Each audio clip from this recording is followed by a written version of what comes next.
सतगुरु साहिब एक है, दूजा भरम विरोध।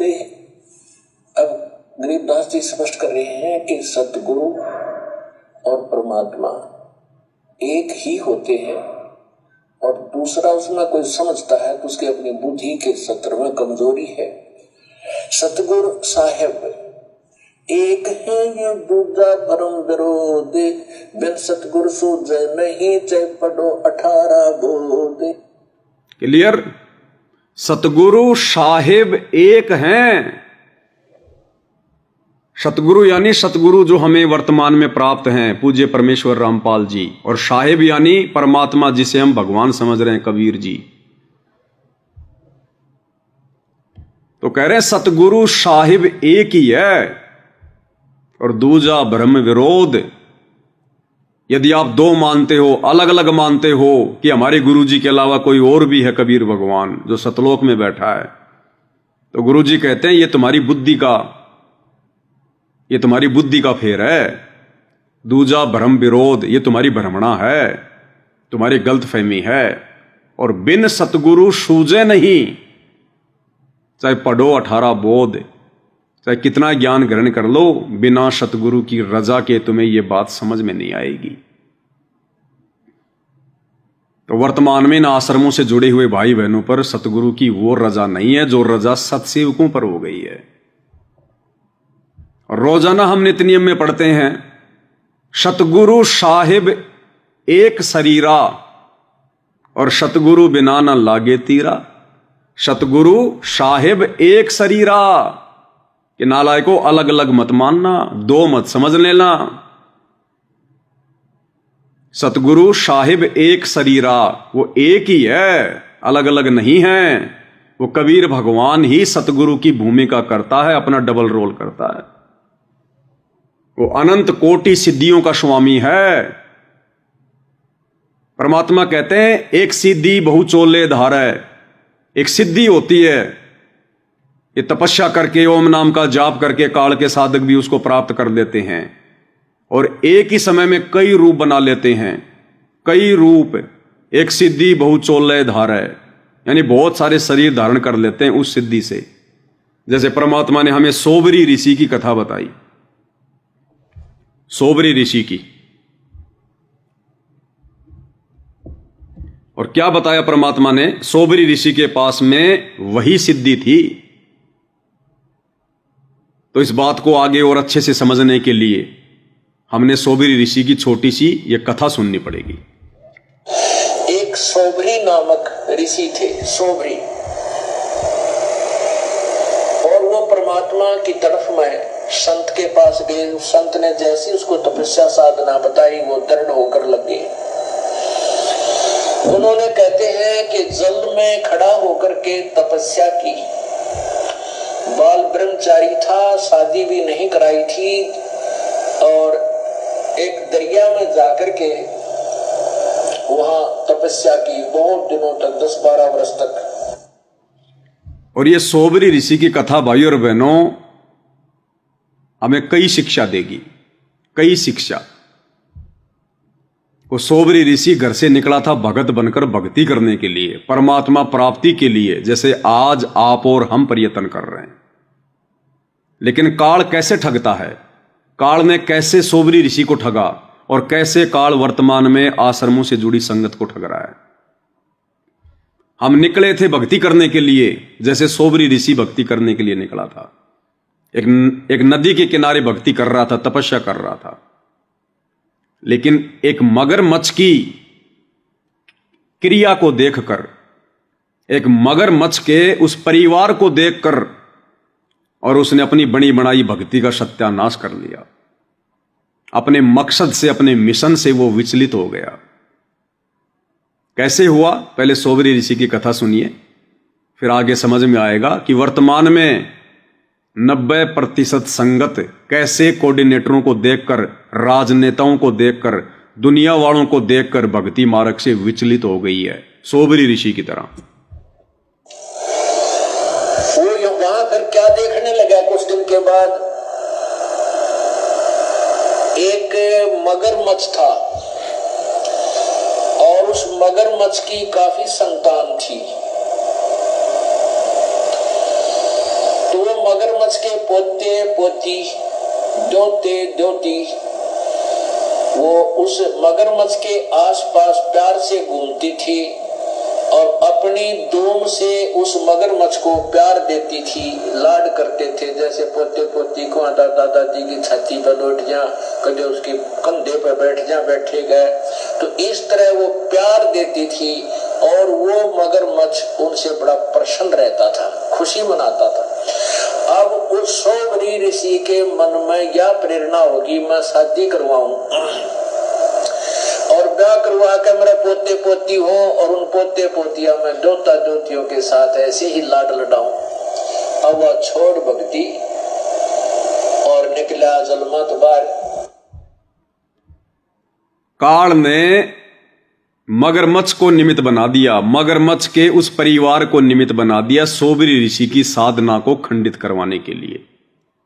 गया था तपस्या करने, भक्ति करने, थोड़े दिन तो भक्ति करी 10-12 साल, और उसके बाद में उस मगरमच्छ के परिवार को देखकर और विचलित हो गया कि मैं भी शादी करवाऊं, मेरे भी ऐसे पोता पोती होंगे, रिश्ते नाती होंगे, मैं भी ऐसे मौज से रहा करूंगा, ठाठ से रहा करूंगा, इनको प्यार किया करूंगा। और छोड़ के भक्ति और आ गया शादी करवाने के लिए। अब संगत ने, बेचारे ने उपदेश तो लिया था मोक्ष प्राप्त करने के लिए, भक्ति करने के लिए, शुभ कर्म करने के लिए, अज्ञान और पाखंड का नाश करने के लिए, गुरु को प्रसन्न करने के लिए। और वर्तमान में गुरु भगवान की गैर हाजिरी में 2014 बरवाला कांड के बाद इन मगरमच्छ रूपी सतलोक आश्रम मैनेजमेंट हरियाणा वालों को देखकर, मगरमच्छ रूपी गुरुजी के बेटा बेटी भाई बंधु रिश्तेदारों को देखकर, जो कभी राजनीतियों में जाते हैं, राजनेताओं की कुसंगति करते हैं, कभी समाज में झूठा भाईचारा निभाते हैं, जाटों के आरक्षण में जाते हैं, गुंडों की सीबीआई जांच में जाते हैं, संगत ने इन मगरमच्छों को देख देख कर अपनी भक्ति का सत्यानाश कर लिया, अपने टारगेट से विचलित हो गए, मर्यादाएं तोड़ डाली और वैसे ही हो गए जैसे सोबरी ऋषि। फिर क्या किया आगे चल के सोबरी ऋषि ने? कहां पहुंचा? मानधाता राजा के पास गया। अब उन राजाओं को पता होता था कि ये साधु जो आते हैं साधना करके, ये बड़े तोप का गोला होते हैं, एटम बम होते हैं, ये जो भी मन मुंह से निकाल देंगे वचन वो पार होता है। अब सोबरी ऋषि तपस्या करके उसका शरीर भी वृद्ध हो गया, काफी वर्ष हो गए थे और हाथ सारे दिखे, बूढ़ी सी शकल, बाल बढ़ रहे, और वो जाकर मानधाता राजा से बोला कि आप मुझे एक कन्या दे दो, अपनी लड़की मेरे से ब्याह दो। मानधाता के 50 लड़की थी। अब राजा बड़ी असमंजस में फंस गया था, नाटो तो शराब देगा, अरे से बूढ़े बूढ़े का अपनी जवान लड़की ने ब्याह, मेरा कैसा मूर्ख नहीं, बताइए क्या करूं, ये भगवान बड़ा फंसा। तो उसने सोच समझ के एक उत्तर दिया कि ऋषि जी, हमारा एक नियम है और ये विधान भी बताता है कि मैं अपनी तरफ से किसी लड़की को विवश नहीं कर सकता किसी के साथ शादी करने के लिए। यदि वो लड़की स्वयं पसंद करे, कोई भी लड़की आपको पसंद करे तो मुझे एतराज नहीं। अब राजा ने बेरा था, इसे बूढ़े ने कौन लड़की पसंद करेगी? तो ऋषि बोला जी मुझे मंजूर है, अगर ये आपकी कन्या मुझे पसंद करे तो मेरे से शादी कर देगी। तो राजा बड़ा प्रसन्न हुआ, भाई ठीक है, कटा टंटा, लड़की को पसंद करेगी नहीं और यह बला टल जाएगी। उसने, क्योंकि उन लड़कियों को एक बड़े महल में रहती थी, वहां पर एक नपुंसक व्यक्ति जो हिजड़ा बोलते हैं, उनको ड्यूटी पर उनके गेट कीपर रखा जाता था। तो उसने उस नौकर को बुलाया राजा ने और कहा कि ऋषि जी को लड़कियों के महल में ले जाओ जो भी लड़की इनको पसंद करेगी इसके साथ उसकी शादी कर दी जाएगी। अब उस ऋषि जी ने अपनी सिद्धि साधना और सारे जीवन की कमाई इसको कहां बर्बाद करना शुरू किया, अपना सुंदर शरीर बना लिया। नौजवान लड़के एक सिद्धि बहु चोले धारे, ध्यान से सुनना, उसने अपने 50 रूप बना लिए, 50 रूप। सोबरी ऋषि ने उसने अपने 50 रूप बना लिए। राजा मानधाता की उन 50 की 50 लड़कियों से शादी कर दी। और जो है उन लड़कियों के महल में प्रवेश किया और उस नपुंसक ने सारी कहानी बताई कि राजा का आदेश है, जो इसको पसंद करेगी उसके साथ शादी कर दी जाएगी। उन 50 की 50 लड़कियों ने उस ऋषि को पसंद कर लिया। अब राजा फंस गया अपने वचन में। सारी कहानी आकर बता दी गई कि आपकी 50 की 50 लड़कियों ने मुझे पसंद कर लिया। इसकी गवाही सब लड़कियों ने भी दे दी कि हम इसे पसंद करती, क्योंकि सुंदर शरीर बना लिया उस ऋषि ने। अब राजा ने वो फिर साथ भेज दी लड़की, लेकिन आत्मा बहुत रो रही थी। इस कंगाल के साथ ये क्या खाएंगी मेरी बेटी, कहाँ रहेंगी, कैसे दुख उठाएंगी, जंगल में रहना पड़ेगा। पर चलो इनका भाग था, मैं क्या करूं। अब उस ऋषि ने अपनी कमाई थे, देख काल का जाल है भगवान, उसने क्या किया, वहां जाकर के विश्वामित्र को आदेश दिया कि इन 50 महल बना दे। क्या कह रहे हैं गुरुदेव? सोबरी ऋषि ने उन 50 लड़कियों से शादी करके और विश्वामित्र को आदेश दिया कि 50 महल बना दे। अब ये महल बनाने का कार्य तो भाई और बहनों विश्वकर्मा का है, विश्वामित्र का थोड़ी है। लेकिन ये भी हमारी परीक्षा। सतगुरु इस प्रकार से जानबूझकर ये नाम लेकर हमारी परीक्षा ले लेते हैं कि हमारे मन में क्या दोष उत्पन्न होगा, हम क्या सोचेंगे।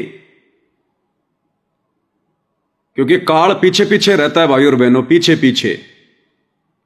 और अगर जरा भी हमारे मन में अगर ये दोष आ गया, या हमने ये सोच लिया, या किसी अन्य भगत भाई बहनों को कह दिया कि देखो भाई ये महल बनाने का कार्य तो विश्वकर्मा जी का है, ये डिपार्टमेंट तो विश्वकर्मा जी का है, और गुरु जी कह रहे हैं विश्वामित्र का।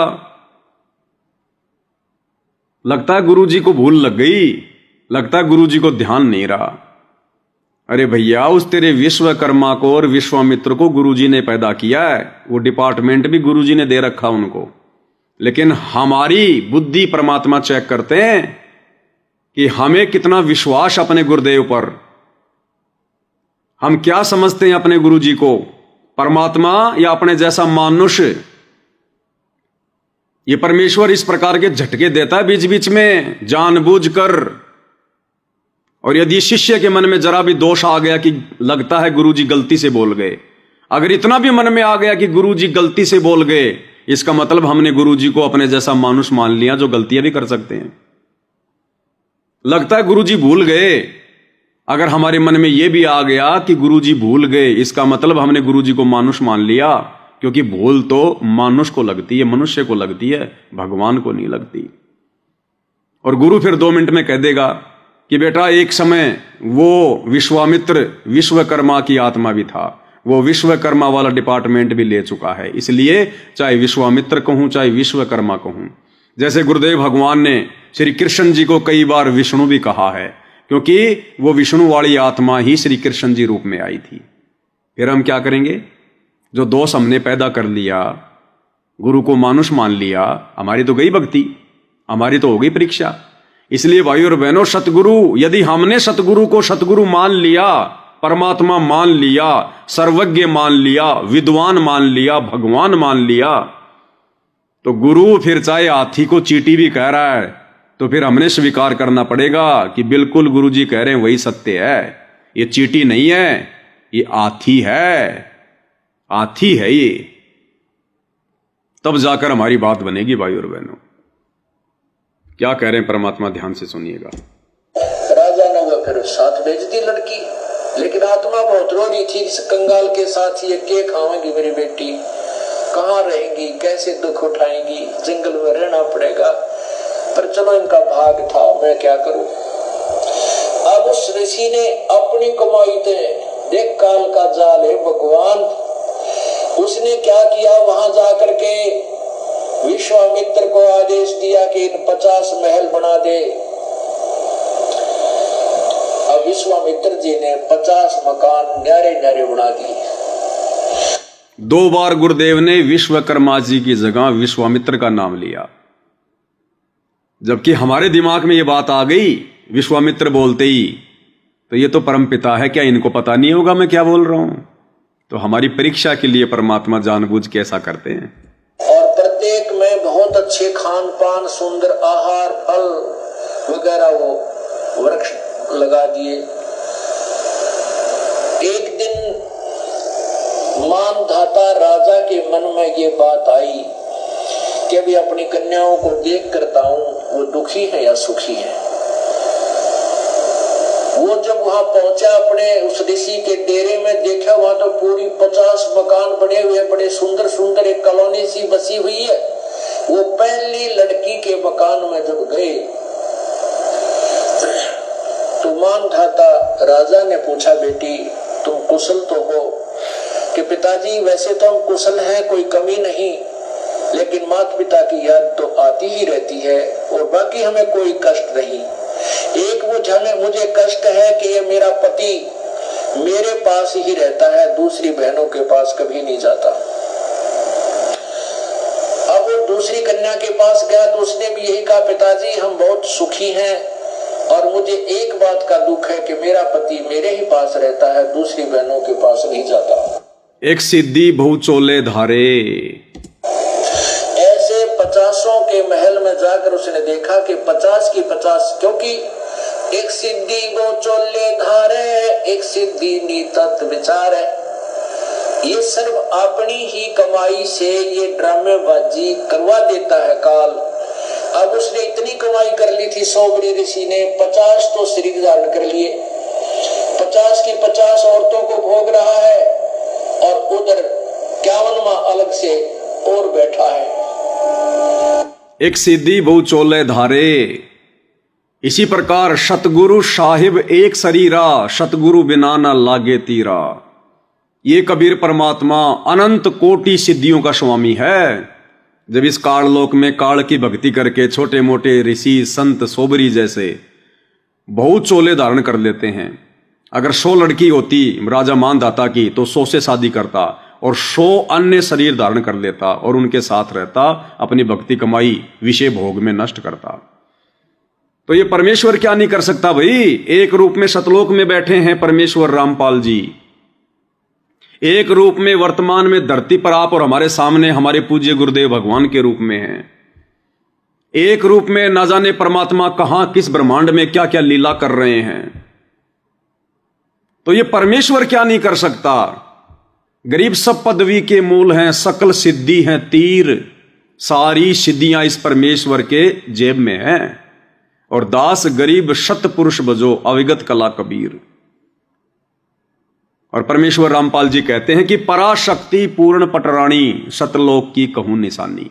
पराशक्ति यानी कबीर परमेश्वर जी सतगुरु रामपाल जी के पास में एक सिद्धि है जिसको कहते हैं पराशक्ति, और वो पूर्ण पटरानी है, यानी जितनी भी सिद्धियां हैं सृष्टि में वो उन सब के ऊपर है और उससे परमात्मा जो चाहे सो कर सकते हैं, चाहे जितने रूप परमात्मा धारण कर सकते हैं। जब काल 1000 रूप धारण कर सकता है, अक्सर पुरुष 10,000 रूप धारण कर सकता है, तो ये कबीर परमेश्वर रामपाल जी तो अनंत कोटि कलाओं के स्वामी हैं। ये तो अनंत करोड़ रूप धारण कर सकते हैं। एक रूप में शतलोक में, एक रूप में अगम लोक में, अलख लोक में, अनामी लोक में, एक रूप में ना जाने कौन से ब्रह्मांड में करोड़ों रूप बनाकर परमात्मा लीला कर रहे हैं, कहां कहां अपना ज्ञान दे रहे हैं। और एक रूप में वर्तमान में हिसार जेल में बैठे हैं और जब चाहे परमात्मा अपने किसी भी भगत के यहां प्रकट हो सकते हैं। इसलिए हमने गुरु को मानुष मानने की भूल वर्तमान में नहीं करनी चाहिए कि गुरु जी कबीर जी कैसे हो सकते हैं। कबीर जी तो सतलोक में बैठे हैं, गुरु जी तो धरती पर हैं, फिर सतलोक को कौन चला रहा है? वो सोबरी ऋषि कैसे चला रहा था उन 50 की 50 औरतों को 50 रूप बना के? जब एक 2 कोटि का जीव ऐसा कर सकता है तो ये परमात्मा परमेश्वर रामपाल जी तो जीवों को उत्पन्न करने वाले हैं, ये क्या नहीं कर सकते फिर। और आगे चलकर जब सोबरी ऋषि को बाद में अपनी गलती का आभास हुआ, फिर देखना। जब मानधाता सब लड़कियों के पास होकर के फिर देखा कि ऋषि तो बाहर भी बैठा है, तब उसके चरणों में मस्तक झुका दिया कि आपकी लीला अपरंपार है। इसी बात को देखकर राजा मानधाता ने सोबरी ऋषि के चरणों में मुकुट समेत दंडवत प्रणाम किया कि आपकी लीला अपरंपार है। तो बताओ भाइयों और बहनों, हमारे गुरुजी सोबरी ऋषि से भी कम है क्या? आप कहोगे नहीं नहीं, सोबरी जैसे क्या लगे हमारे गुरुजी के आगे, उनके चरणों की धूल के बराबर भी नहीं है। तो क्या फिर इनकी लीला वर्तमान में अपरंपार नहीं होगी क्या? फिर हम इनको कबीर भगवान क्यों नहीं मान रहे? अपने जैसा मानुष क्यों मान रहे हैं? मां के गर्भ से जन्म लिया हुआ क्यों मान रहे हैं? फिर क्यों हम इस कबीर परमेश्वर रामपाल जी के धरती पर रहते सहते उस दाढ़ी मूंछ वाले नकली उस कबीर का जून के महीने में उसको परमात्मा मान के क्यों हम उसका प्रगट दिवस मना रहे हैं? अगर हमने अपने गुरु को ही कबीर मान लिया, स्वयंभू मान लिया, परमात्मा मान लिया, तो फिर इस परमेश्वर के रहते सहते किसी और कागज के टुकड़े को परमात्मा मानने की जरूरत क्या है? और यदि आप मना रहे हो फिर भी जून में कबीर प्रकट दिवस, तो अभी आप हृदय से अपने गुरु जी को कबीर भगवान नहीं मान रहे। अब उस राजा के लिए तो भगवान सिद्ध हो गया वो सोबरी ऋषि। अब उसकी पोल खुलती है, अब देखना आगे क्या होता है।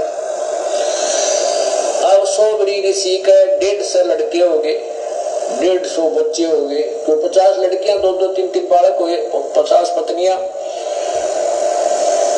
अब वो क्या सोचता है कि अभी कोई 4 साल वर्ष का लड़का है, कोई 5 वर्ष का लड़का है, ये फिर सियाने होंगे, इनका ब्याह करूंगा, फिर इनके पोते होंगे मेरे, और फिर मैं इनसे प्यार करूंगा। रे तेरा गजब है, जीवन खो दिया अपना।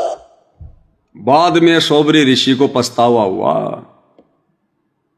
कि मैंने तो अपना जीवन बर्बाद कर दिया। अभी तो मेरी शादी हुई है, 2, 4, 5 साल बाद इन औरतों के बच्चे पैदा होंगे, फिर उनके बच्चे बड़े होंगे। मैंने तो अपना जीवन बर्बाद कर दिया। और फिर बाद में क्या सोचने लगा, अगर मैं उस मगरमच्छ की उन गतिविधियों पर ध्यान नहीं देता तो मेरी भक्ति बर्बाद नहीं होती, मेरी साधना बर्बाद नहीं होती। उस मगरमच्छ की उन क्रियाओं को देखकर मैंने मेरी भक्ति बर्बाद कर ली।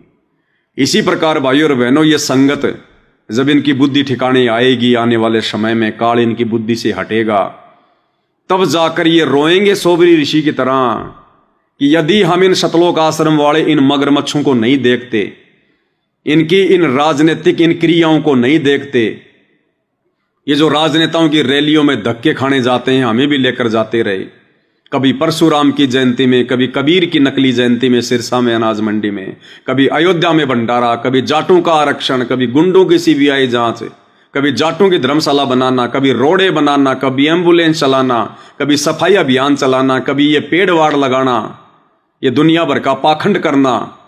अगर उस मगरमच्छ की तरह हम इन कोऑर्डिनेटरों की और गुरुजी के परिवार वालों की इन ज्ञान विरुद्ध घटिया हरकतों पर ध्यान नहीं देते तो आज हमारी भक्ति बर्बाद नहीं होती।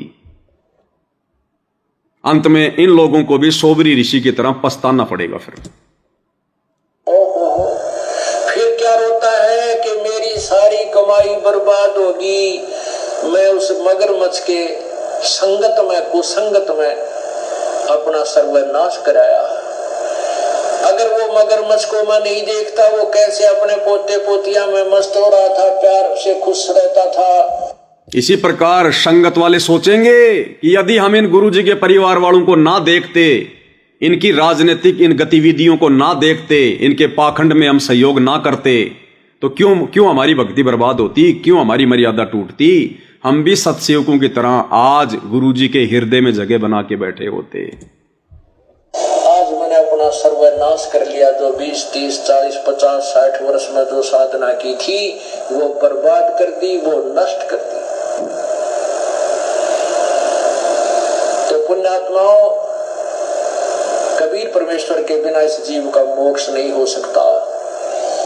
कबीर परमेश्वर के बिना इस जीव का मोक्ष नहीं हो सकता। तो गुरुजी तो हमें मोक्ष की गारंटी दे रहे हैं वर्तमान में कि बच्चों मेरे अलावा धरती पर कोई मोक्ष दे ही नहीं सकता, और यह परम सत्य भी है। और दूसरी तरफ कह रहे कि कबीर परमेश्वर के अलावा जीव का मोक्ष नहीं हो सकता। तो कौन हुए फिर हमारे पूज्य गुरुदेव भगवान? स्वयं कबीर परमेश्वर, भक्ति मुक्ति के दाता सतगुरु, भटकत प्राणी फिरंदा, उस साहिब के हुक्म बिना नहीं तरवर पात लंदा। भक्ति और मुक्ति के दाता कौन? सतगुरु। गुरु समान नहीं दाता रे जग में, गुरु समान नहीं दाता। गुरु के सिवा कोई भगवान नहीं, कोई परमात्मा नहीं संसार में।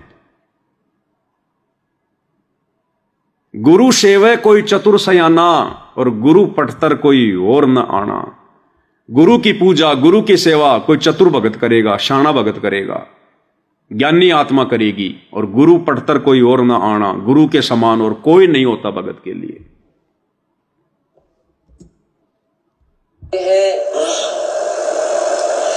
गोरख से ज्ञानी घण ये सुख दे जति जिहान, सीता सी बहु भारिया ये संत दूरी अस्थान। तो ये सत्संग है भाई और बहनों, गूढ़ ज्ञान युक्त हैं, ये सांकेतिक हैं। अब ये कथा गुरुदेव भगवान ने हमें कई बार सत्संगों में सुनाई, समझाई, लेकिन इस कथा का आज सदुपयोग हुआ है। आज हम गुरुदेव भगवान के आशीर्वाद से इस कथा के मर्म को समझ पा रहे हैं कि ये कथा हमें कितनी बड़ी शिक्षा देगी। इस कथा में कितनी बड़ी शिक्षा छुपी हुई है कि भगत ने कभी भी अपने जैसे भगतों की या समाज की कुसंगति को देखकर, उनके उन भक्ति विरुद्ध उन कर्मों को देखकर हमने कभी भी अपनी मर्यादाओं को नहीं तोड़ना चाहिए। भक्तों ने भक्तों को देखकर भी भक्ति मार्ग पर नहीं चलना चाहिए, फैसले नहीं लेने चाहिए। हमेशा ज्ञान को आधार बनाकर ही, अपने टारगेट को सामने रखकर ही विचार करना चाहिए। जैसे सोबरी ऋषि ने मगरमच्छ की उस क्रिया को देखकर भक्ति बर्बाद कर ली। 90% संगत ने गुरुदेव की गैर हाजिरी में 2014 बरवाला कांड के बाद अपने जैसे भक्तों को देखकर, गुरुदेव के कलयुगी परिवार को देखकर, कोऑर्डिनेटरों को देखकर, उनके भक्ति विरुद्ध उन कुकर्मों को देखकर अपनी भक्ति बर्बाद कर ली। तो ये सामान्य कथा थोड़ी थी, लेकिन हर कथा का एक समय आया, हर कथा का एक समय आता है कब हमें शिक्षा मिलेगी, क्या शिक्षा मिलेगी। तो परमेश्वर ने आज इस धर्म संकट की स्थिति में, जो महाभारत जैसी स्थिति संगत में पैदा हो रखी है ना, क्या करें क्या ना करें, गीता अध्याय 16 श्लोक 24 कि अर्जुन कर्तव्य और अकर्तव्य की स्थिति में कि क्या करना चाहिए और क्या नहीं करना चाहिए, शास्त्र ही प्रमाण है। किसी की देखा देखी, किसी की बातों पे यकीन ना करना। तो 2014 बरवाला कांड के बाद जो हमारी ये परीक्षा शुरू हुई है, संगत कर्तव्य और अकर्तव्य की स्थिति में क्या करें क्या ना करें। गुरु का परिवार कहता है कि राजनीति करो, राजनेताओं को वोट दो, उनकी रैलियों में जाओ, उनका समर्थन करो। गुरु जी कह रहे हैं हमारा राजनेताओं से कोई लेना देना नहीं है, हमारी संस्था गैर राजनीतिक है, हमने भक्ति करनी है, क्या करें क्या ना करें। गुरु का परिवार कह रहा है धनाना गांव में स्टेडियम बनाओ बैडमिंटन का। गुरु सत्संग में कह रहा है बच्चों हमने गेम नहीं खेलना, ना हमने सहयोग करना, इससे हमारी श्वासें बर्बाद होती है, हमारा समय बर्बाद होता है, हमने तो मोक्ष प्राप्त करना है। गुरु का परिवार कह रहा है जाटों के आरक्षण में जाओ, उनका समर्थन करो और चंदे के रूप में उनको पैसा दो। दूसरी तरफ गुरु सत्संग में कह रहा है कि दुनिया से ती दोस्ती, पड़े भजन में भंग, एकाएकी राम से या साधु के संग। बिना नाम उपदेशी के पास बैठने से भी हमारा भजन भंग होगा। क्या करें क्या ना करें, गुरु की माने या गुरु के परिवार की माने। गुरु का परिवार कह रहा है राजस्थान के गैंगस्टर जो पुलिस एनकाउंटर में मारा जा चुका है आनंदपाल सिंह, राजपूत करणी सेना उसको शहीद का दर्जा दिलाने के लिए धरना प्रदर्शन कर रही है राजस्थान के अजमेर में, हरियाणा के भिवानी में। और संगत वालों को कह रहे हैं कि जाओ उनका समर्थन करो, गुंडों का समर्थन करो। और दूसरी तरफ सतगुरु कह रहा है कि संतों का और गुंडों का क्या मेल, क्या करें, गुरु की माने या गुरु के परिवार की माने। गुरु कह रहा है कि बच्चों अगर तुम्हारे घर पर कोई आ जाता है भिखारी या कोई भी, उसको खाना खिला दो, उसको सूखा राशन मत देना, उसको भोजन खिला दो। दूसरी तरफ गुरु का परिवार कह रहा है अन्नपूर्णा मुहिम चलाओ, जबरदस्ती जा जा के लोगों के मकान बनाओ, जबरदस्ती लोगों के घरों में सूखा राशन डालो। क्या करें क्या ना करें? कर्तव्य और अकर्तव्य की स्थिति गुरु की माने या गुरु के परिवार की माने? गुरु का परिवार कह रहा है कि अयोध्या में जाओ, जो लोग श्री रामचंद्र जी के दर्शन करने के लिए उस मंदिर को देखने के लिए आ रहे हैं, आन उपासना करने के लिए आ रहे हैं, वहां जाकर भंडारा लगाओ, उन लोगों को कोई दिक्कत नहीं होनी चाहिए, आन उपासना करने में कोई परेशानी नहीं आनी चाहिए। और गुरु कह रहा है कि हमने आन उपासना नहीं करनी, ना कोई सहयोग करना। 100 वर्ष सतगुरु की पूजा, एक दिन आन उपासी, वो अपराधी आत्मा पड़े काल की फांसी। आन उपासना करना और आन उपासना करने वालों का सहयोग करना दोनों महापाप। क्या करें? गुरु की माने या गुरु के परिवार की माने? गुरु कह रहा है बच्चों, हमने किसी की भी समाधि नहीं पूजनी, हमने किसी भी धाम पे नहीं जाना, हमने किसी भी तीर्थ पर नहीं जाना, हमने किसी की कोई जयंती नहीं मनानी। और गुरु का परिवार कह रहा है परशुराम की जयंती में चलो, रोहतक के पैरावर धाम में चलो, परशुराम की समाधि पे चलो। क्या करें क्या ना करें? गुरु की माने या गुरु के परिवार की माने? गुरु कह रहा है कि कबीर जी प्रकट हुए हैं, कबीर जी का जो है वो प्रकट दिवस मनाना चाहिए। गुरु का परिवार कह रहा है अनाज मंडी सिरसा में चलो और कबीर जी की जयंती नकली कबीर पंथियों के साथ मिला के करो। क्या करें? गुरु की माने या गुरु के परिवार की माने?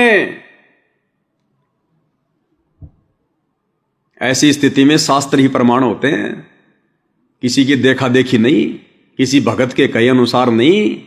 ये 30 साल से गुरुदेव ने ठोक ठोक के ज्ञान इसीलिए दिया था कि जब वो परीक्षा का समय आएगा, कर्तव्य और अकर्तव्य की स्थिति आएगी, तो मेरे ज्ञान को आधार बनाकर डिसीजन लेना, मेरे परिवार के देखा देखी नहीं, मेरे परिवार के कहने से नहीं। अगर मेरे परिवार के कहे अनुसार चलोगे और मेरे ज्ञान के आधार से नहीं चलोगे तो तुम्हारे साथ में वही बनेगी जो सोबरी ऋषि के साथ में बनी। अंत में रोगे सिर पर हाथ रख के। और संगत ने 90% संगत ने जो साध संगति के अभाव में ये सारे कुकर्म कर चुकी है, मर्यादाएं तोड़ चुकी हैं, अंत में सोबरी ऋषि की तरह इनको रोना पड़ेगा। दूसरा कोई ऑप्शन इनके सामने नहीं होगा। इसलिए भाई और बहनों, परमेश्वर ने हमें ये इतने लंबे समय तक हमें इतना संघर्ष करके ये ज्ञान दिया ताकि मेरे बच्चे धर्म संकट की स्थिति में खुद ही निर्णय कर लें। और इसी बात की परीक्षा ले रहा है गुरु हिसार जेल में बैठ के, और गुरु को किसी ने बांध नहीं रखा। ये वो परमात्मा है, वो परमेश्वर है, जाके अर्ध रोम पर शकल पसारा, ऐसे पूर्ण ब्रह्म हमारा। गरीब ऐसा सतगुरु हम मिल्या, बेपरवाह अबंद, और परम हंस पूर्ण पुरुष रोम रोम रवि चंद। इनको कोई बांध नहीं सकता है, तो अबंध परमात्मा है, अपनी मर्जी का मालिक है। हमारी बुद्धि को देख रहा है, चेक कर रहा है। उन्हें तो पता है कितने पास होंगे, कितने फेल होंगे, लेकिन वो हमें भी तो दिखाएंगे ना कि तुम्हारी कितनी औकात है, तुमने कितना ज्ञान को समझा। और दुनिया को ज्ञान समझाने का ठेका लिए फिरते थे। तुम्हारी खोपड़ी में ज्ञान की छींट भी नहीं, नालायकों। इसीलिए दुनिया नहीं जाग रही। घर घर में ज्ञान गंगा पुस्तक पहुंच गई, उसके बावजूद भी दुनिया नहीं जाग रही, क्योंकि ज्ञान गंगा पुस्तक बांटने वाला खुद अंधेरे में बैठा है, देखा देखी में चल रहा है, भेड़ चाल में चल रहा है। इसलिए उनके शब्दों का किसी पे असर नहीं हो रहा। एक बार महात्मा गांधी जी के पास में उनका नाम सुनकर कि बहुत बड़े महात्मा हैं, लोग उनकी इज्जत करते हैं, अपने 7-8 वर्ष के एक बेटे को लेकर गई और कहा कि महात्मा जी, मेरा बेटा मीठा बहुत खाता है, ये गुड़ खाता है,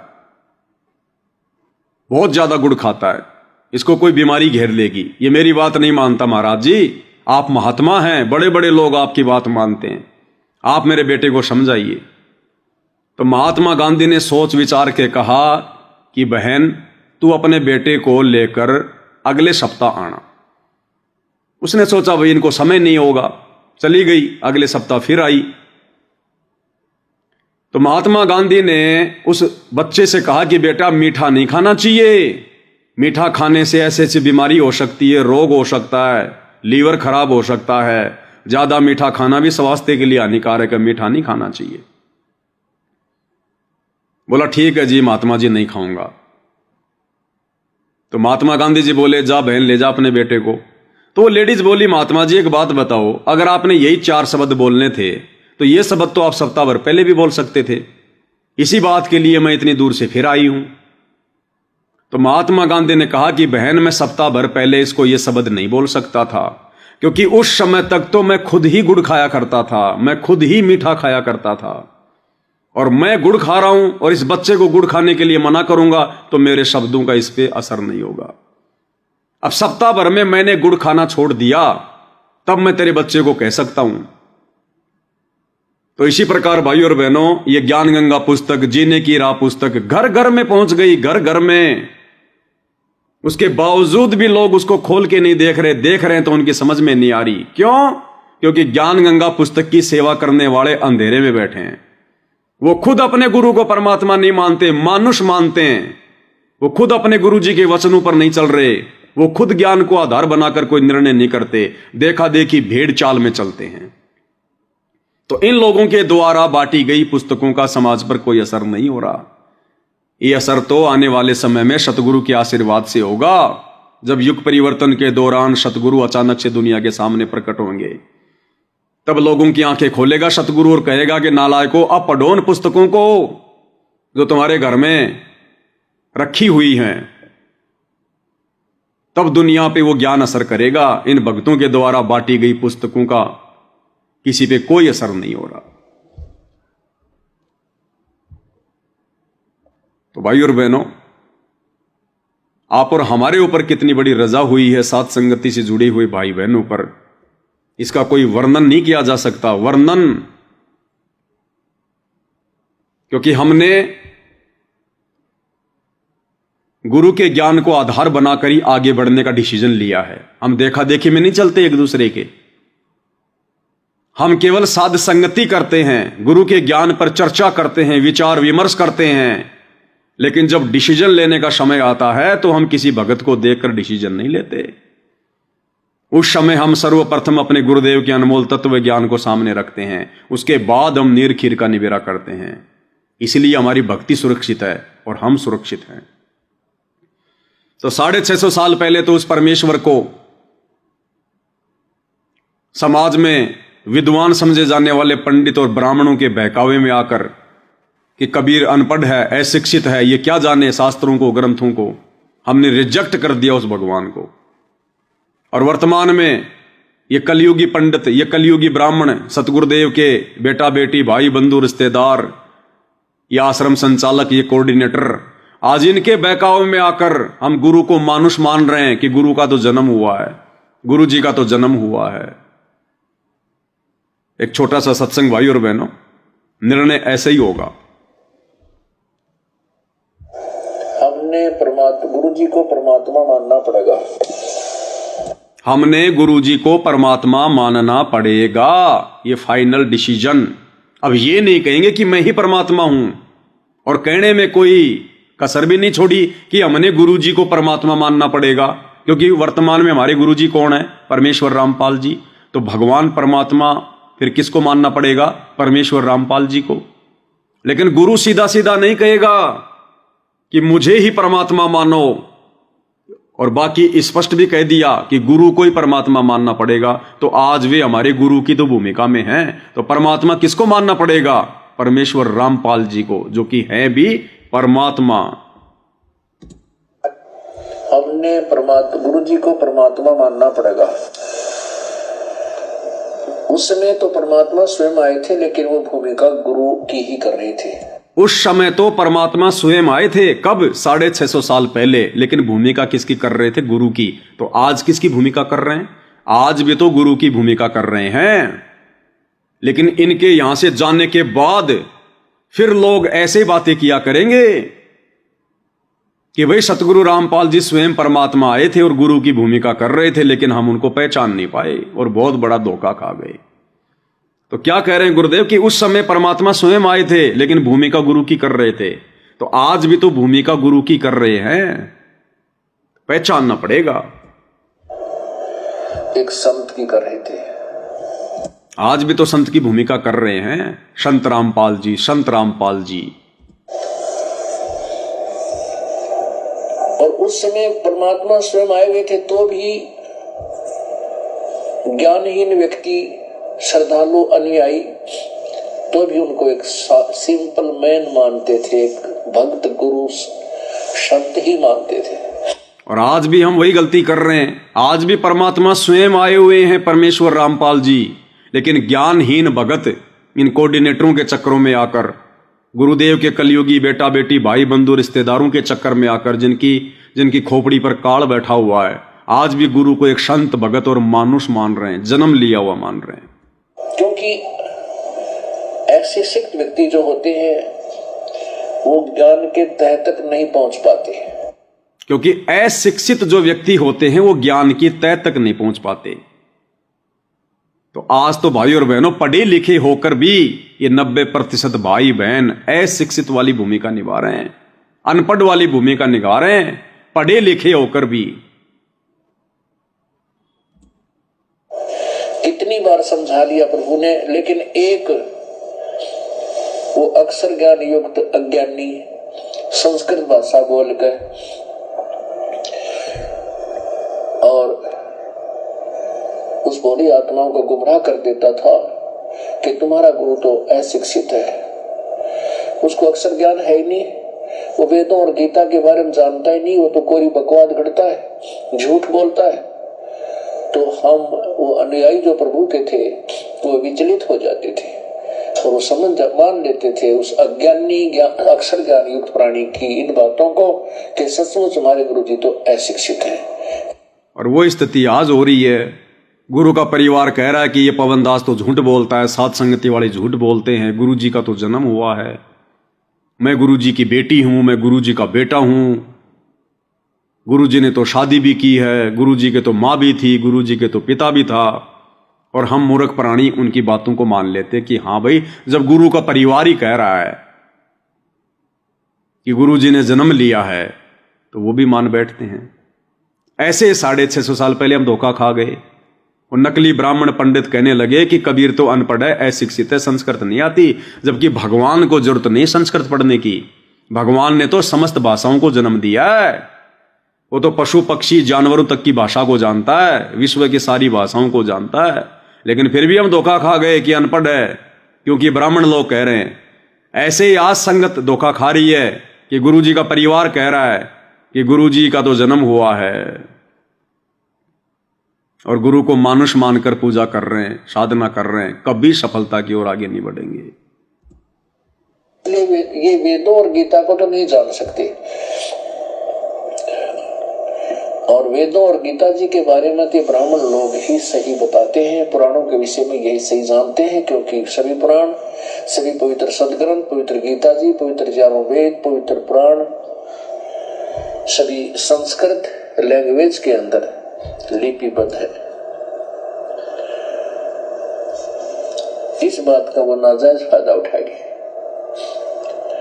परमात्मा ने इसलिए ये समय सेलेक्ट किया, परमात्मा ने इसलिए ये समय सेलेक्ट किया कि आज मैं अपने बच्चों को शिक्षित करूंगा, अक्षर ज्ञान युक्त करूंगा, ये तत्व ज्ञान दूंगा, मूल ज्ञान दूंगा, और आज वो मुझे भली भांति समझ जाएंगे। आज फिर से काल के चक्कर में नहीं फंसेंगे, काल की दूसरी चाल में नहीं फंसेंगे कि गुरु जी का तो जन्म हुआ है, गुरु जी के तो माता पिता हैं। टाइम सिलेक्ट किया कि पिछली पीढ़ी के अंदर शिक्षित होगा सारा समाज, उस समय ये मेरे को पहचान पाएंगे मेरे बच्चे, और इस काल के, इन काल के दूतों को ये धिक्कार देंगे, ठुकरा देंगे, छोड़ देंगे, त्याग देंगे।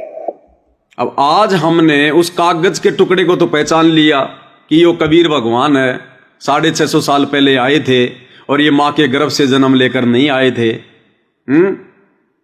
उस कागज के टुकड़े के तो महिमा कर रहे हैं भगवान कह कह के, परमात्मा बोल बोल के कि ये तो अजरो अमर है, अविनाशी है, लहर तारा तालाब पर आए थे, ये प्रकट हुए थे, इनके कोई माता पिता नहीं था। अब भाई 650 साल पहले आए हुए उस भगवान की महिमा करने से हमें वर्तमान में क्या मिलेगा? अब वो 650 साल पहले वाला भगवान केवल एक कागज के टुकड़े में सीमित हो गया। उस कागज के टुकड़े की महिमा करने से, जून के महीने में उसका प्रकट दिवस मनाने से, उसको परमात्मा कहने से, उसका भोग लगाने से हम वर्तमान वाले भक्तों का भला नहीं हो सकता, मुक्ति नहीं हो सकती। वर्तमान में कहां है वो कबीर? कौन है वो कबीर? जैसे 650 साल पहले आया था, 100 सुख दिए थे, ज्ञान दिया था, वैसे ही आज आवे, 100 सुख दे, ज्ञान देवे, आशीर्वाद देवे, भक्ति देवे, शरण में लेवे, तब हमारा मोक्ष होगा। और वे आए हुए हैं स्वयं परमेश्वर रामपाल जी। लेकिन फिर से हमने वही गलती करना शुरू कर दी जो 650 साल पहले की थी। उस समय भी कबीर परमात्मा गुरु रूप में आए थे, हमने केवल अपना गुरु ही माना, मानुष ही माना, भगवान नहीं माना। और आज फिर हम वही गलती कर रहे हैं। आज हमने 650 साल पहले वाले कागज के टुकड़े को तो भगवान मान लिया, जो हमारे किसी काम का नहीं। और वर्तमान में वो कबीर जिस रूप में आए हुए हैं, परमेश्वर रामपाल जी के रूप में, उनको फिर से हम वही गुरु मान रहे हैं, मानुष मान रहे हैं, जन्म लिया हुआ मान रहे हैं। तो वो की वो गलती कर रहे हैं आज भी हम, कलयुग की पिछली पीढ़ी में पैदा होकर भी। गुरु मानुष कर जानते ते नर कहीं है अंध, ओए दुखी संसार में आगे यम के फंद। फिर इतनी बड़ी सजा भोगनी पड़ेगी हमने, जो परमेश्वर कह रहे हैं गुरु मानुष कर जानते वो नर कहीं अंध, ओवे दुखी संसार में फिर आगे काल के फंद। और इस विशेष संदेश में परमात्मा क्या कह रहे हैं, कितनी बड़ी शिक्षा दे रहे हैं कि 650 साल पहले परमात्मा सामने खड़े थे और फिर भी हम मूर्ख नहीं पहचान पाए, नहीं समझ पाए। और आज जो कार्य कबीर परमेश्वर ने गुरु रूप में आकर 650 साल पहले किए थे, मुर्दों को जिंदा किया, निर्धनों को धन दिया, नशेड़ियों का नशा छुड़वाया, मांसाहारियों को मांस खाना छुड़वाया, 100 सुख दिए, भूत बाधा वो प्रेत बाधाएं दूर की, हमें सत भक्ति दी, और फिर भी हम उस भगवान को नहीं पहचान पाए। और आज वो काम कौन कर रहा है धरती पर? क्या है परमेश्वर रामपाल जी के अलावा इस दुनिया में कोई साधु संत महात्मा शंकराचार्य आचार्य कोई मंडलेश्वर जिसने मुर्दों को जिंदा किया हो? और इन्होंने हजारों को लाखों की परमेश्वर रामपाल जी ने उम्र बढ़ा रखी है भक्ति के लिए, आयु बढ़ा रखी है लाखों की। जहां डॉक्टरों ने मना कर दिया, हाथ जोड़ लिया, हमारी बस की बात नहीं है, मरना ही अंतिम विकल्प है, आज वो घोड़े की तरह दौड़ रहे हैं, भक्ति कर रहे हैं। ये चमत्कार नहीं है क्या? ये मुर्दे से जिंदा नहीं हो रहे क्या?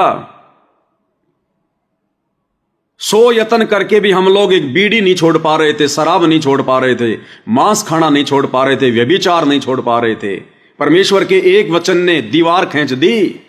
क्या ये परमात्मा नहीं है क्या? भगवान नहीं है क्या? ये दिन रात गधे और बैल की तरह मेहनत करते करते भी हमारे खर्चे पूरे नहीं हो रहे थे। आज परमेश्वर ने अपनी भक्ति देकर, और आज परमेश्वर ने हमारे जो है वो घर भर दिए। जहां पहले 18-18 घंटे काम करके भी हमारी संतुष्टि नहीं होती थी, आज मात्र 6 या 8 घंटे काम करके हम लोग संतुष्ट हैं। क्या ये परमेश्वर नहीं कर रहा? कौन कर सकता है ये? इन विषय विकारों से हमारी बुद्धि को परमेश्वर ने दूर कर दिया, हटा दिया।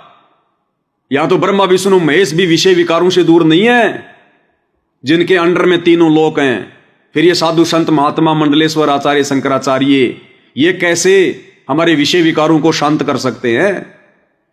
लेकिन परमेश्वर रामपाल जी कर रहे हैं, युवा अवस्था में कर रहे हैं, हजारों के कर दिए, लाखों के कर दिए, हंस बना दिए। क्या ये काम उस परमेश्वर का नहीं है? क्या कोई सामान्य संत, मां के गर्भ से जन्म लेकर आया हुआ कोई मानुष गुरु पद लेकर आत्माओं को इतना चेंज वो कर सकता है, इतना परिवर्तन वो ला सकता है? तो क्या ये परमेश्वर नहीं है? ये परमात्मा नहीं है? तो क्या कह रहे हैं गुरुदेव कि 650 साल पहले परमात्मा सामने खड़े थे और हम पहचान नहीं पाए, मूर्ख। और वही गलती हम आज कर रहे हैं, वही गलती हम आज कर रहे हैं। गरीब होता मारू स्वर्ग में जा बैठो पाताल, गरीब दास छोड़ता फिर अपने हीरे मोती पास। आपको वहां प्योंद चढ़ाई, कलम चढ़ाई, ऐसे खोज खोज के अपनी बोली बोली। अरे घर में 6 आदमी थे, 2 नाम ले लिया, 4 नहीं देते। वो काग के हैं और वो कोयल के थे, साथ ले गए। और परमात्मा चाहता काग के होते कोयल के सबको रंग चढ़ा दे। समर्थन शक्ति भी तो है, लेकिन शुरुआत में कोयल वाले ही आते हैं। अब आप उस कोयल के बच्चे थे, उसमें भी दाता के साथ लग के, ठीक है, क्योंकि उसमें कोई प्रमाण ऐसा आपको नहीं प्राप्त हुआ जिससे सामने खड़े दाता को भगवान मान लेते हैं। क्या कह रहे हैं परमेश्वर रामपाल जी कि उस समय ऐसा कोई प्रमाण नहीं था जिससे सामने खड़े हुए भगवान को आप भगवान मान पाते। अरे आज क्या कमी छोड़ दी गुरुदेव ने। आज कौन सा हमारे को वेद नहीं दिखाया, गीता नहीं पढ़ाई, कुरान नहीं पढ़ाए, पुराण नहीं पढ़ाए, गुरु ग्रंथ नहीं पढ़ाया, सदग्रंथ साहिब नहीं पढ़ाया, क्या नहीं पढ़ाया, क्या प्रमाण नहीं दिए आज। तो 650 साल पहले तो गुरुदेव भगवान कह रहे हैं कि तुम इसलिए फेल हो गए कि तुम्हारे को ऐसा कोई प्रमाण नहीं मिला था। परमात्मा एक अशिक्षित अनपढ़ की भूमिका निभा रहे थे, जिस कारण से तुम सामने खड़े भगवान को नहीं पहचान पाए। अरे आज फिर हम वो गलती क्यों कर रहे हैं। सारे के सारे वो प्रमाण देखकर, शिक्षित होकर, सौ सुख प्राप्त करके, जो इस कलयुग में परमेश्वर रामपाल जी के अलावा कोई देने की सोच भी नहीं सकता। फिर आज हम वही गलती क्यों कर रहे हैं भाई। और आज भी यदि हम वो गलती करेंगे तो हमसे बड़ा फिर मूर्ख संसार में कोई दूसरा नहीं फिर। लेकिन शुरुआत में कोयल वाले ही आते हैं।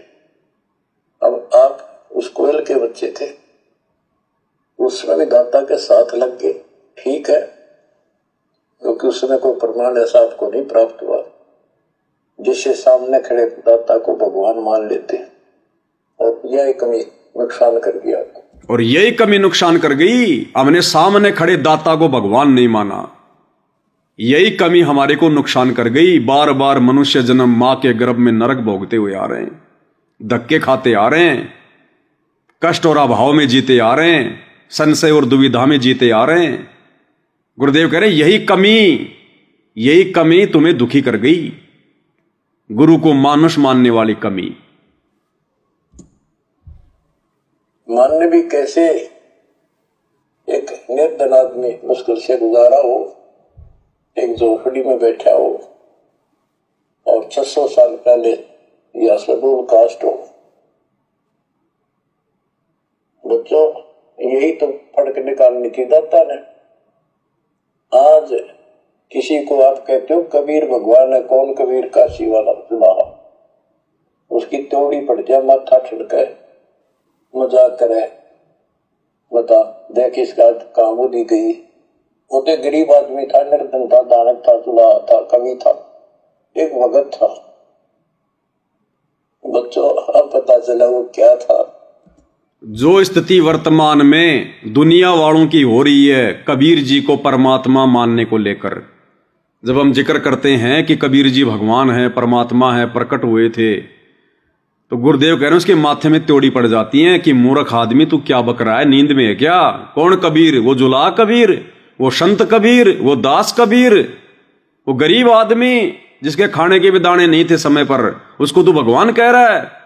तो जो स्थिति भाई और बहनों वर्तमान में समाज वालों की, जगत वालों की कबीर जी को है परमात्मा लेकर, वो स्थिति आज परमेश्वर रामपाल जी के 90% भक्तों को स्वयं सतगुरु रामपाल जी को परमात्मा मानने को लेकर है। जब हम सत्सेवक भाई बहन कहते हैं कि गुरु जी परमात्मा है, स्वयंभू है, ये प्रकट हुए हैं, ये लीला कर रहे हैं, काल को भी धोखा दे रहे हैं, हमारी जो है चरम दृष्टि को भी परमात्मा धोखा दे रहे हैं, ये प्रकट हुए हैं, इनके कोई माँ बाप नहीं है, इनका कोई गुरु नहीं है, ये सब एक भूमिका कर रहे हैं, तो हमारे खुद के भगत भाई बहनों के जो आश्रमों से जुड़े हैं उनके माथे में तोड़ियां पड़ जाती हैं कि ये सत्सेवक तो काल की गोद में बैठे, इन्होंने भांग पी रखी है, ये गुरुजी को परमात्मा कह रहे हैं, गुरुजी को कबीर जी कह रहे हैं, ये इनकी बुद्धि भ्रष्ट हो गई इनकी। अब ये तो आने वाले समय में पता चलेगा किसकी बुद्धि भ्रष्ट है और क्या है। तो ये आपको ऊपर अलग से रजा कर दी जाता। 600 साल पहले आपको इतने सुख दिए परम पिता ने, आप हैरान रह जाते थे, रिश्तेदारों को बताते थे, पड़ोस में बताते थे, मित्र प्यारों को बताते थे, आपकी कोई सुनने को तैयार नहीं था और ये कहा करते थे पागल हो गए, देख इनकी अकल मारेगी उसको। आज भी सुनने को तैयार नहीं है हमारे खुद के भगत भाई बहन। जगत वाले तो समझेंगे कहां से? हमारे खुद के भगत भाई जो सतलोक आश्रमों से जुड़े हैं, जब हम सत्सेवक अपने गुरु को परमेश्वर मानकर, कबीर मानकर, जब उनकी 5 दीपक वाली थाली के साथ आरती उतार रहे हैं, घर घर में उनको भोग लगा रहे हैं, एकमात्र उन्हीं की फोटो रखते हैं, उन्हीं को दंडवत करते हैं, उन्हीं की महिमा करते हैं, तो हमारे खुद के भाई बहन जो उपदेशी हैं वो भी मानने को तैयार नहीं है और हमारी इन क्रियाओं को गलत बता रहे हैं। तो आज भी इनकी स्थिति वही है जैसी 650 साल पहले थी। प्यारों को बताते थे, आपकी कोई सुनने को तैयार नहीं था और ये कहा करते थे पागल हो गए, देख इनकी अकल मारेगी उसको भगवान बताओ, और हमने कहा वह नाम ले लो। बच्चों मजाक करते थे लोग कि ऐसा यूं भगवान है तो झोपड़ी में क्यों बैठा है, सुबह की रोटी है तो शाम की नहीं इसके पास, मजदूर आदमी है, कपड़ा बनता है, तुम्हारा दिमाग कहाँ गया हुआ है। तो बच्चों कोई बात नहीं, समाज कुछ भी कहे, हम भी कहा करते ऐसी, और यदि ये प्रमाण ना होते बच्चों कोई मानने वाला नहीं था कबीर साहब को, और ये प्रमाण तो दाता ने अभी दिखाने थे। आप तो पहले ना मानने उनको अब मना लेंगे, अपने बच्चों को खोज लेंगे कभी धरती के किसी कोने पर हो, ऐसे इंस्ट्रूमेंट बनवा दिए दाता ने, ऐसे उपकरण तैयार करवा दिए, कहीं बैठा हो परमात्मा का बच्चा वहीं से खींच डालोगे पकड़ कर। तो इसी प्रकार बच्चों 120 वर्ष तक दाता उस झोपड़ी में कपड़ा बुनते हुए रहे। 120 वर्ष की उम्र में उठ कर 250 किलोमीटर पैदल चल कर मगर काशी से मगर पहुंचे और वहां से सहस्त्री सतलोक चले गए। तो इसी प्रकार भाई और बहनों, सांसारिक तौर पर चाहिए समाज हमें कुछ भी क्यों ना कहे हमारे गुरुदेव के विषय में, जब हम उनको परमात्मा कहते हैं, परमेश्वर कहते हैं, उनकी महिमा करते हैं, स्वयंभू कहते हैं, ना जाने क्या क्या वो कमेंट्स करते हैं, कैसी कैसी बातें करते हैं कि अगर ऐसा ही भगवान है तो हिसार जेल में क्यों पड़ा है, 12 साल से जेल में क्यों है, बाहर क्यों नहीं निकला था। जैसे 650 साल पहले जब हम कहा करते थे कि भाई कबीर जी भगवान है, तो क्या कहते थे कि ऐसा ही वो भगवान है तो झोपड़ी में क्यों पड़ा है, भगवान तो अपना महल बना सकता है 2 मिनट में, और ये सुबह खा ले तो शाम का पता नहीं, और कहते हुए भगवान है। लेकिन भाई वो तो एक लीला कर रहे थे। ऐसे ही आज समाज ना जाने क्या क्या कहेगा बिना ज्ञान के, जब हम अपने गुरु की महिमा करते हैं कि अगर तुम्हारा गुरु भगवान है तो जेल में क्यों बैठा है, और तो कोई बात है ही नहीं दुनिया के पास में, और तो कोई पॉइंट है ही नहीं, और तो हर जगह फैल है, ज्ञान में फैल, समाधान में फैल, बस यही एक बात लेके बैठ जाते हैं कि अगर तुम्हारे गुरुजी भगवान है तो जेल में क्यों बैठे हैं। तो भाई और बहनों, ये समाज तो हर समय इसी प्रकार से अपनी नादानियां करता आया है, करता रहेगा, और जिन आत्माओं को मोक्ष प्राप्त करना है वो अपने भगवान को पहचान लेते हैं। अब गूंगा आदमी गुड़ खा के स्वाद क्या बताए।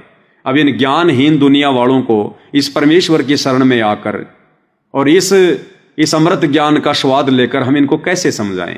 ये तो वही समझ सकता है जो हमारी तरह परमेश्वर की शरण में आए, परमेश्वर रामपाल जी को गुरु धारण करे और उनके सत्संग सुने, ये अमृत ज्ञान सुने, तब जाकर उनको समझ में आएगी। फिर तो हमने समाज को भी देखकर नहीं चलना, और ना हमने भक्तों को देखकर चलना है।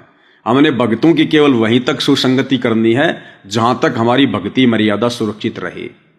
और जिस दिन भगत अडबट करने लग जाए, बेबुनियादी बात करने लग जाए, हमारा लगता नहीं कुछ भी, उसी समय संपर्क तोड़ लो। ये कबीर परमेश्वर का भक्ति मार्ग यारी या मित्रता जोड़ने का नहीं है, रिश्तेदारी जोड़ने का नहीं है। अगर रिश्तेदारी भी जुड़ी हुई है तो रिश्तेदारी अपनी जगह और भक्ति और मर्यादा अपनी जगह। तो भाई और बहनों, हमने हर प्रकार से चौतरफा ध्यान रखकर, जागरूक होकर, सचेत होकर इस भक्ति मार्ग पर एक एक कदम फूंक फूंक के रखना है। ये काल हमें अपनों से ही ठगेगा। अपने कौन? भक्ति मार्ग में हमारा भगत समाज है, अपने भगत भाई बहनों के माध्यम से ठगेगा। इसलिए हमने सोबरी ऋषि की तरह किसी दूसरे की उन क्रियाओं को देखकर प्रभावित नहीं होना, भ्रमित नहीं होना। जब तक गुरुदेव भगवान के ज्ञान आधार से हम उसको जांच ना लें, उसको हम जो है वो परख ना लें, हमने कोई लोकलाज नहीं करनी, कोई शर्मा शर्मी नहीं करनी, चाहे कोई कितना ही निकटवर्ती भगत क्यों ना हो। हमारे काम हमारे गुरुदेव भगवान से सरेंगे, हमारी मुक्ति हमारे गुरुदेव भगवान से होगी। हमने प्रसन्न अपने गुरुदेव भगवान को करना है, किसी और को नहीं। तब जाकर भाई और बहनों हमारा दाव लगेगा। इतना सावधान हमें भक्ति मार्ग पर होकर चलना पड़ेगा।